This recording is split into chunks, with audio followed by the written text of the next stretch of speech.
இந்த மாதிரி பன்னீர் பட்டர் மசாலா வீட்லேயே செய்யலாம். எப்படி செய்யறதுன்னு வாங்க வீடியோக்குள்ளே போகலாம்.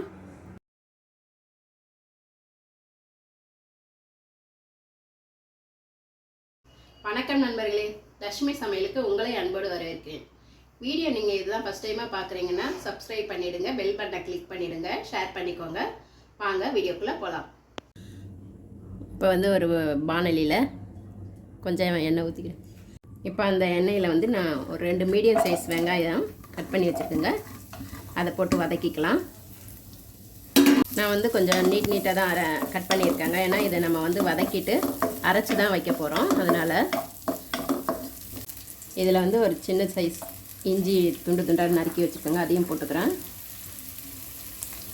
பூண்டு குட்டி குட்டியாக இருக்கிறதால ஒரு 10-15 போட்டுக்கிறேங்க. நீங்கள் மீடியமாக இருந்ததுன்னா ஒரு 7-8 போட்டுக்கலாம். நல்லா வதக்கிக்கலாம். இப்போ வெங்காயம் இது வதங்கினதும் இதிலே தக்காளி சேர்த்துக்கிறேன். தக்காளி மீடியம் சைஸ் தக்காளி 4 எடுத்துருக்கேன். அதையும் இதில் போட்டு நல்லா வதக்கிக்கலாங்க. நான் பன்னீர் 200 கிராம் எடுத்துருக்கேங்க. அதை நம்ம பொடிசாக கட் பண்ணிக்கலாம். பன்னீர் பட்டர் மசாலா நம்ம எதுக்கு வேணாலும் தொட்டுக்கலாங்க. சப்பாத்தி, நான், புலாவ் அந்த மாதிரி எல்லாத்துக்குமே சைட் டிஷ் நல்லாயிருக்கும்.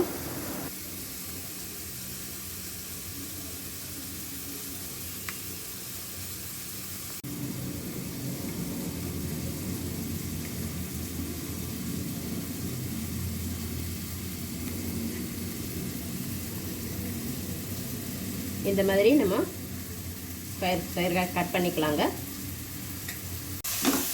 இது இந்த அளவுக்கு நல்லா வதக்கியாச்சுங்க. இதை ஸ்டவ் ஆஃப் பண்ணிவிட்டு சூடு ஆறட்டும். அப்புறம் மிக்சியில் போட்டு அரைச்சிக்கலாம். இது சூடு ஆறிடுச்சுங்க. நம்ம மிக்சி ஜாரில் சேர்த்து அரைச்சி எடுத்துக்கலாம்.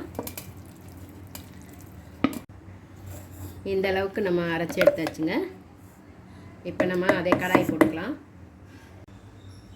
இந்த கடாயில் கொஞ்சம் நான் எண்ணெய் ஊற்றிக்கிறேங்க. கொஞ்சம் சோம்பு போட்டுக்கிறேங்க. சோம்பு போட்டுட்ட பிறகு கொஞ்சம் கலரானதும் அரைச்சி வச்ச விழுதை இதில் போட்டுக்கலாம்.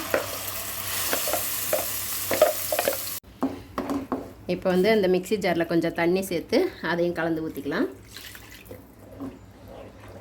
இதை அப்படியே நல்லா கலக்கி விட்டு பச்சை வாசனை போகிற அளவுக்கு கொஞ்சம் கொதி வரட்டுங்க. கொஞ்சம் நேரம் கொதிக்கட்டுங்க. இது நல்லா கொதி வந்துடுச்சுங்க.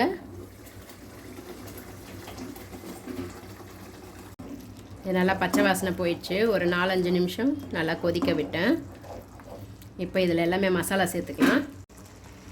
இதுக்கு தேவையான அளவு சால்ட்டு போட்டுக்கிறேன், மஞ்சத்தூள் போட்டுக்கிறேன், மிளகாத்தூள் போட்டுக்கிறேன், ஒரு 2 ஸ்பூன் மிளகாத்தூள் போட்டுக்கிறேன், கரம் மசாலா 1 ஸ்பூன் போட்டுக்கிறேன்.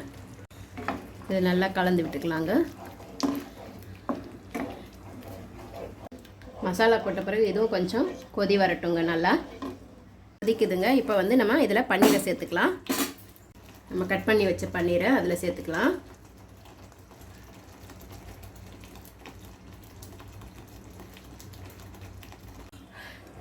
போட்டுட்டு நல்லா கலந்து விட்டுக்கலாங்க.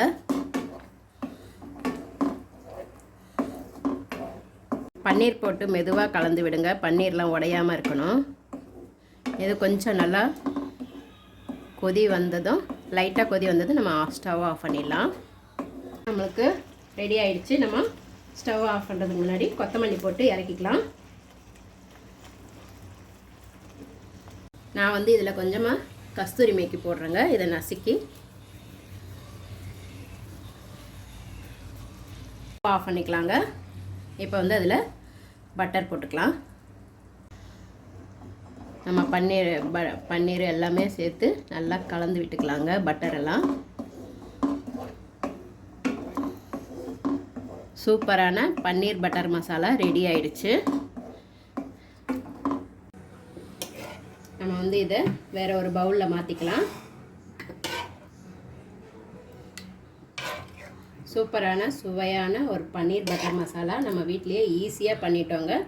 நீங்களும் உங்கள் வீட்டில் ட்ரை பண்ணி பாருங்கள். எப்படி இருந்ததுன்னு கமெண்ட்டில் சொல்லுங்கள். நம்ம கடைகளில் போய் விலை கொடுத்து ஜாஸ்தியாக வாங்குறதை விட இந்த மாதிரி வீட்டிலேயே ஈஸியாக பண்ணிடலாங்க.